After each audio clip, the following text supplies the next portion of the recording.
السلام علیکم ورحمۃ اللہ وبرکاتہ۔ حاضرین ناظرین، نماز سے متعلق ایک بہت ہی اہم مسئلہ جس کا سمجھنا ہم سب کے لیے بہت ضروری ہے، وہ مسئلہ لے کر کے حاضر خدمت ہوا ہوں۔ مسئلہ یہ ہے کہ امام صاحب جب امامت کر رہے ہوتے ہیں تو کبھی کبھی امام صاحب سے بھی غلطی ہو جاتی ہے نماز کے اندر، جیسا کہ جناب محمد رسول اللہ صلی اللہ علیہ وسلم بھی ایک مرتبہ امامت فرما رہے تھے تو آپ علیہ الصلاۃ والسلام سے بھی ایک مرتبہ نماز کے اندر ہی چوک ہو گئی۔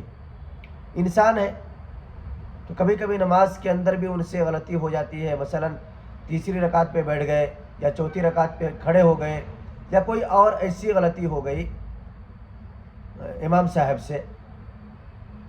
چونکہ انسان ہے تو کبھی کبھی ان سے بھی بھول چک ہو جاتی ہے، کبھی غلطی ہو جاتی ہے۔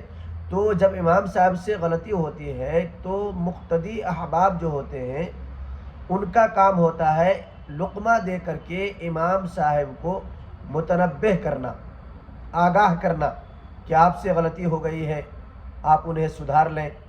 یہ مقصد ہوتا ہے، متنبہ کرنا مقصد ہوتا ہے۔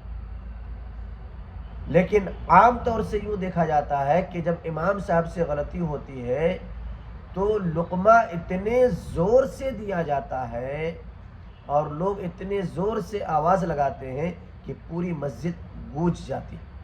یہ ادب کے خلاف ہے۔ اتنی ہی زور سے لقمہ دیں کہ امام صاحب کے کانوں تک آواز چلی جائے اور امام صاحب انہیں سن لیں اور متنبہ ہو جائے۔ یہ مقصد ہوتا ہے۔ یہ مقصد نہیں ہوتا ہے کہ آپ لقمہ دے کر کے پوری مسجد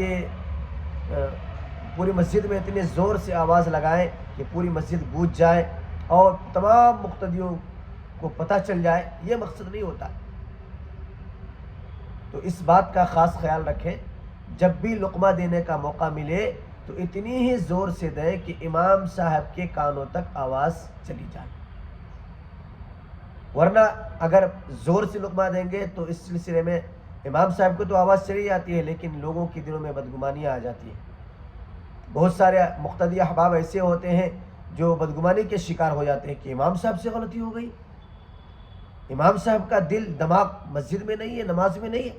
ایسی ایسی باتیں چلنے لگتی ہے جو ان کی شان کے خلاف جملے ہوتے ہیں۔